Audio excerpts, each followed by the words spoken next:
Welcome back, guys. This is the old ways detailed patch notes. So anything you missed, I'm going to go over in this video.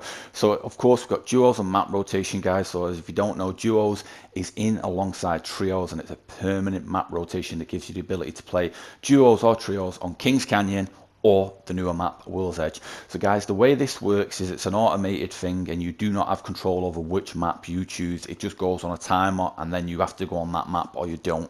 That's the way it works. I do think that's a bit, and there's been many discussion about that. Check out the detailed notes regarding that and how to use it in our other mini video. So now moving on, guys, of course we do see the Bloodhound event and the new challenge system, the old ways. If you want to know how to do that, guys, check out our next mini video, which is going to detail how to quickly complete that and what the process is to completing it and gaining that extra secret loot. So of course this new town takeover, Bloodhound's Trails, of course, is a new challenge system, and this is where your squad battle against a horde of prowlers, claim hightail loot as a reward.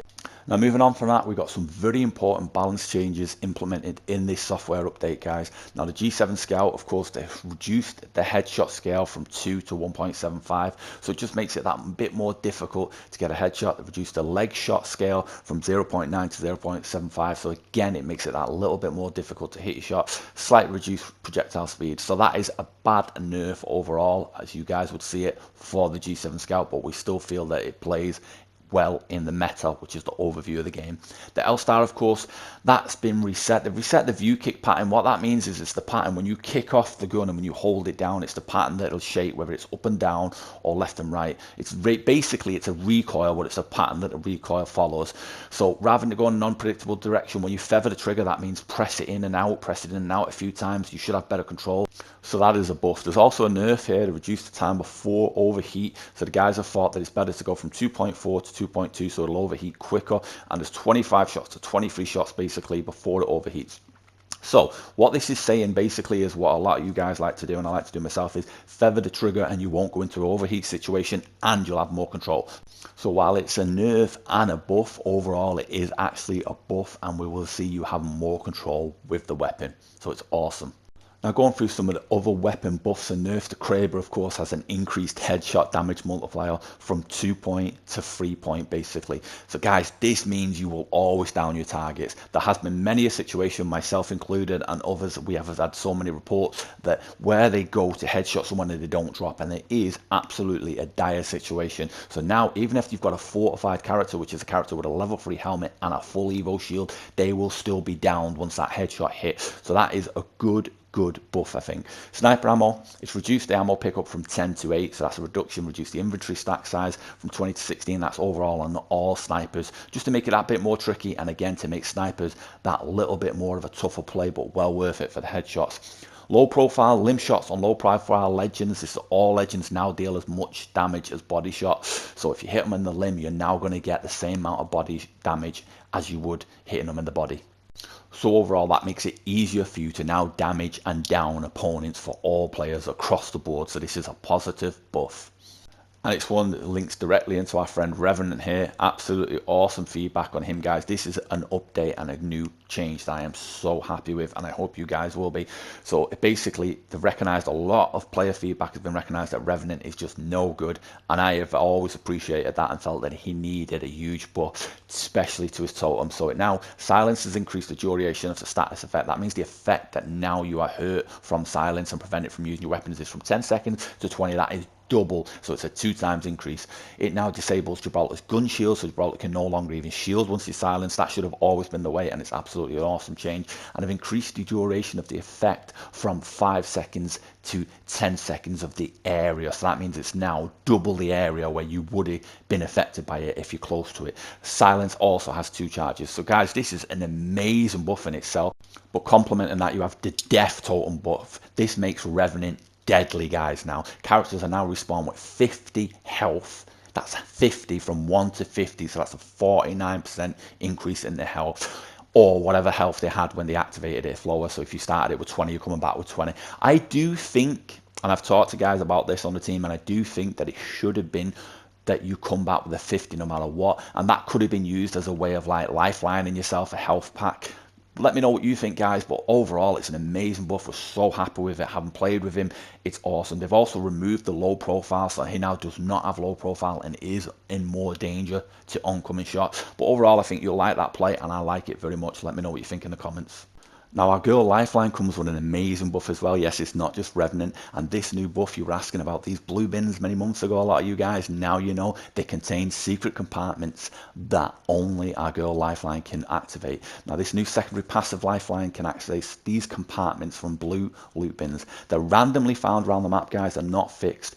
And the bins have a secondary compartment that only she can activate. The question is, can she activate them once they've been opened? You'll have to check out my new mini video on that to find out. So basically, guys, the secondary compartment will always contain a mixture of health, weapon, and attachment items, but not weapons themselves. You can also get knockdown shields, so we hope you enjoy that. I think it's an awesome extra, and it makes her so valuable now. To noobs, she has always been the most valuable go-to blood player. Now, it makes it more worthwhile if you're an expert.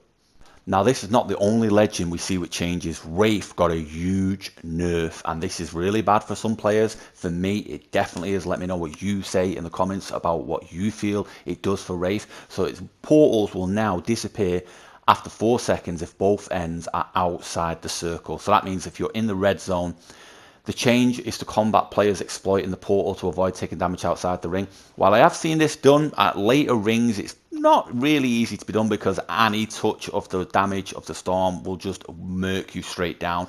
So I don't see it being helpful there, really. It's not going to help there, and what it is going to stop is players of intermediate level using it to get out of the storm. When you put both ends within the storm, it's really going to stop it. I've had many a game where a player using Wraith has used that to get us just ahead of the storm but not out of it. Now that will stop that happening. So I think it's really a bad nerf for some players. It will especially hurt the team. Let me know what you think. Now, one of the best buffs I'm pleased that was implemented by the team is the Evo Armor. This was the reduced amount of damage required to evolve, so this means you have to deal less damage to evolve. So where you used to have to deal 100 damage to evolve the initial stage onto blue, it's now 75. It's 150 for the purple, which is amazing really. From 300 they've halved it, and the red is not half, it's a 20% reduction from 500 to 400, so that is awesome.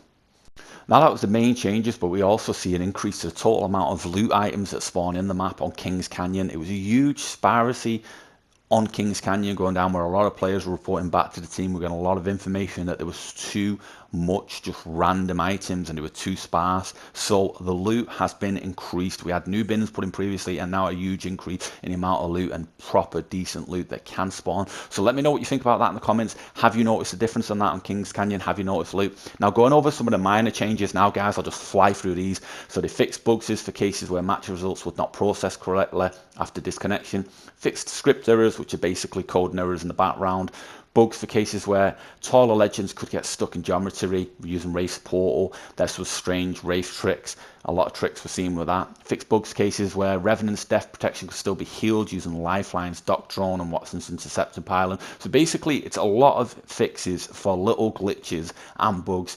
Now, PS4 fix, I know a lot of you are PS4 users, you fix lighting in some interiors that were appearing too dark, so when you go down in items, you could see everywhere, and then you go into a corner or something and it go too dark. That can be your TV a lot of the time as well, doing auto dimming, but it was PS4, it was found by the team, so they addressed that. And there's various other changes, guys, you can see them all here. I'll leave them here for you to read through if you want to read through. If this video has helped you out, I'd appreciate a huge thumbs up just down the bottom right there, guys, that'd be much appreciated. Don't forget to let me know in the comments below, guys, what's your favourite change? Is it positive or negative? How does it change your gameplay? What's your favourite items that you're looking forward to seeing? For all the new viewers out there, if you've not been here before, consider going on to subscribe to see more cool content and guides just like this from your latest and greatest games. With that being said, guys, that's all for now. I'm just going to leave this play out on the background. Till next time, this is TrueStar, signing out. Guys, they've said basically they've introduced duos a few times since this limited time mode has been introduced. They've seen a positive effect on game queues. Now, game queues is what people on this side of the development team want to really reduce. So they've said they've seen a good reduction in that. They've said solos, they've introduced solos before in testing, and solos has a limited time mode last year, and what they actually saw is a negative impact. This is because of the way people play, and they call it the game meta, and basically what that means is the overview and how the game plays in. So it was negatively affected, so it's not something they want to keep with. Now, since this is the patch notes, if you want to see more details regarding that, here's the extra detail. Otherwise, I've given you a good overview of that.